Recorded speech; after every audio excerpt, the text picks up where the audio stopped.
Frazier B. Baker, a 40-year-old married school teacher with 6 children, was designated as the postmaster of Lake City, South Carolina.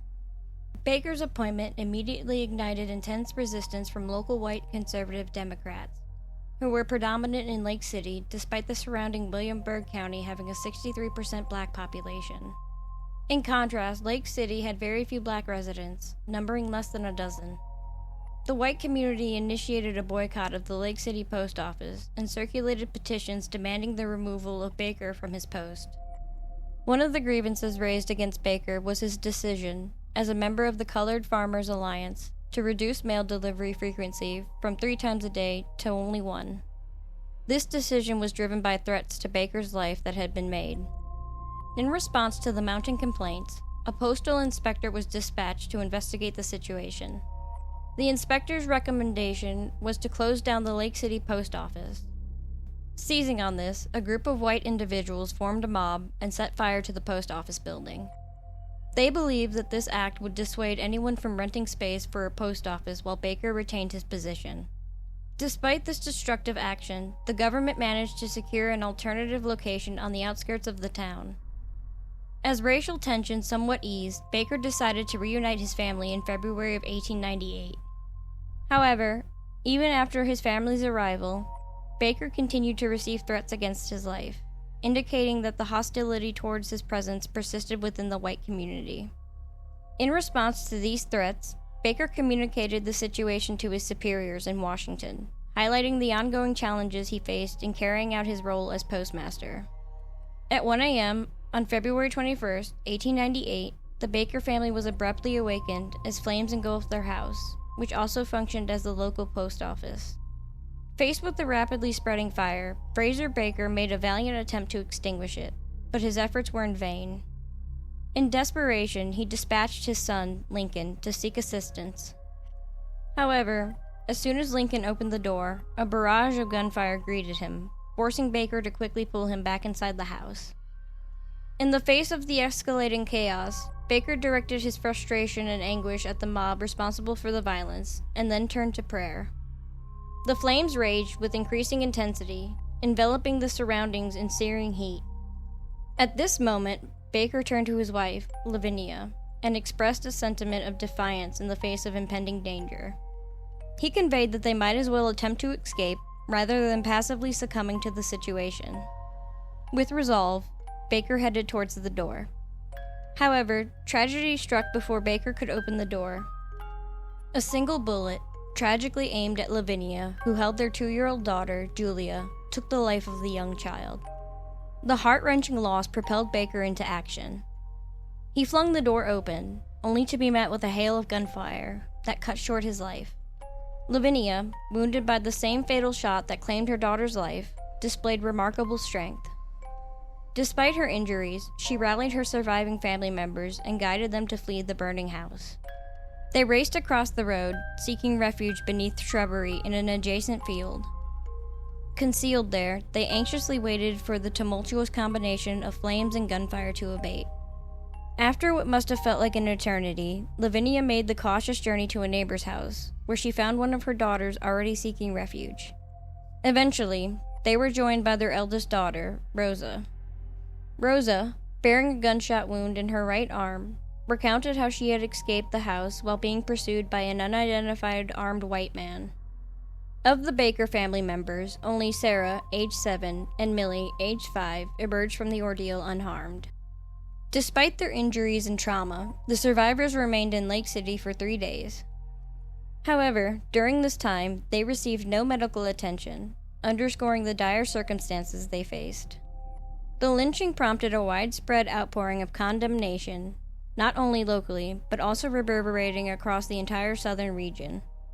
However, there were those who defended the lynching, echoing the sentiments of South Carolina Senator Benjamin Tillman.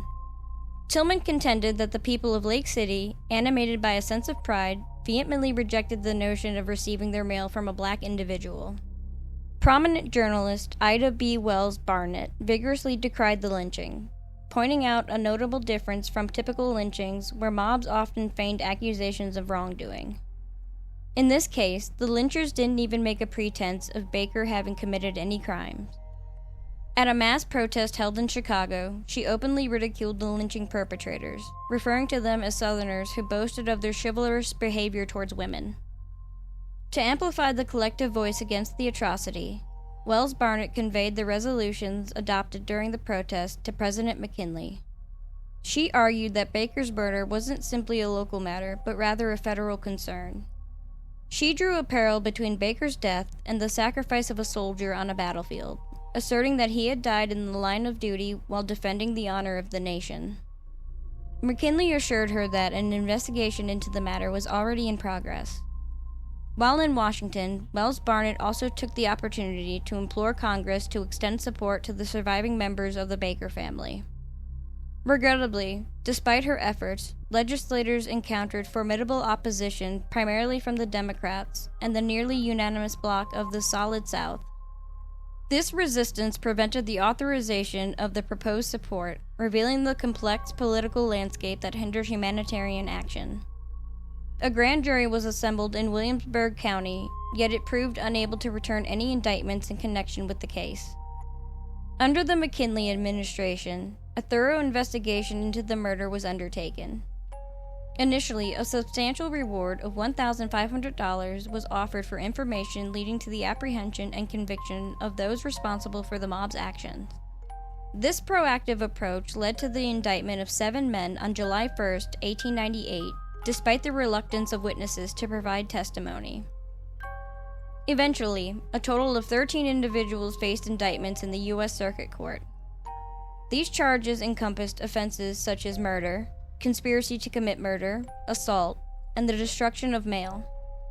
This legal action transpired on April 7, 1899, after 2 individuals, Joseph P. Newham and Earl P. Lee, chose to collaborate with the prosecution, resulting in their own charges being dropped. The federal trial took place from April 10 to April 22, 1899. A jury of all-white businessmen drawn from different parts of the state was impaneled for the trial. The key prosecution witness, Newham, admitted his involvement in starting the fire and identified 8 defendants as participants in the murders.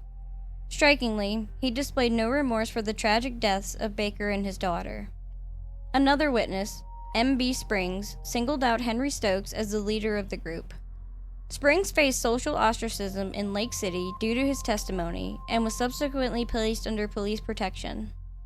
Henderson Williams, an African-American witness, bravely testified that he had witnessed armed white men at the post office on the night of the lynching. In response to his testimony, he faced threats and decided to flee to Florence after a white business partner ominously warned him of a fate akin to Baker's. After approximately 24 hours of deliberation, the jury declared a mistrial, due to a deadlock in reaching a verdict. The jury split evenly at 5-5. Unfortunately, the case was never retried. Following the mistrial, the white residents of Lake City sought to have the post office reopened and mail services reinstated. However, many African Americans viewed this request as hypocritical given the gruesome events that had transpired in connection with the post office. Lavinia Baker and her 5 surviving children chose to prolong their stay in Charleston following the trial's conclusion.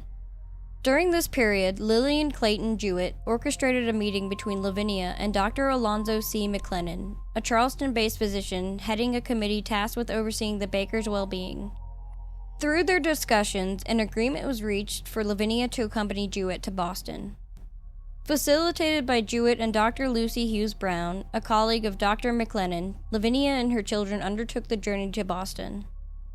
However, a rift emerged between Baker and Jewett after a series of public appearances.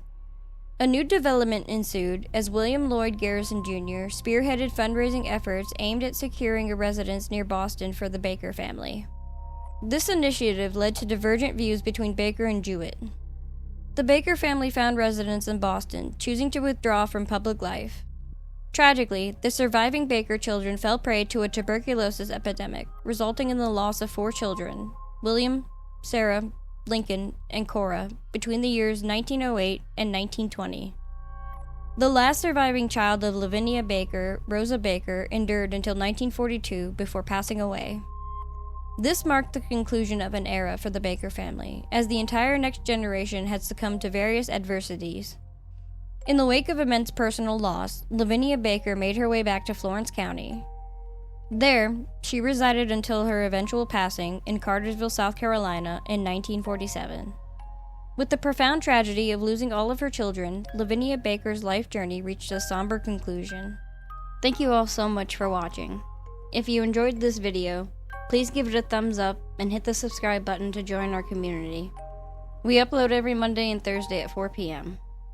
For more content like this, be sure to check out our other videos on the channel. You can also follow us on our other social media platforms for uploads and updates. Thanks again for watching, and we'll see you in the next video.